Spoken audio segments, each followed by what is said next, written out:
جاءتني العيادة الآنسة ميادة، وقالت وهي سرحة وقلبها بيتزفلط من الفرحة: يا سلام يا دكتور، لو برج القاهرة على هيئة صباع محشي كنت كلت وقتي، ومداني التحرير مكرونة بالبشاميل وناكل للصبح بغل، واسيبك بقى يا دكتور تخسسني وتوزني وتقيسني وتخليني كده زي نجمات السيما. فقلت لها: وتاخدي اوسكار في دور الهبله اللئيمه. انا هعمل لك نظام خطير وهو التخسيس بالتفجير، وترحمي امي عبير.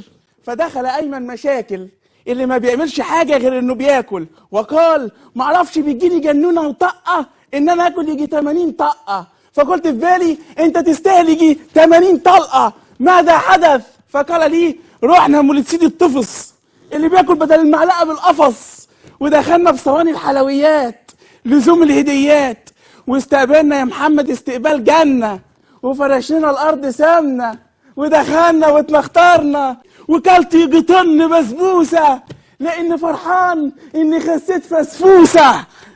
بالتوفيق يا كابتن يا ابو برج منتن. وقال يا عم روقان: ده انا اعرفه من زمان، ده يخليك تطفش من كتر الضحك وتلم هدومك وتفك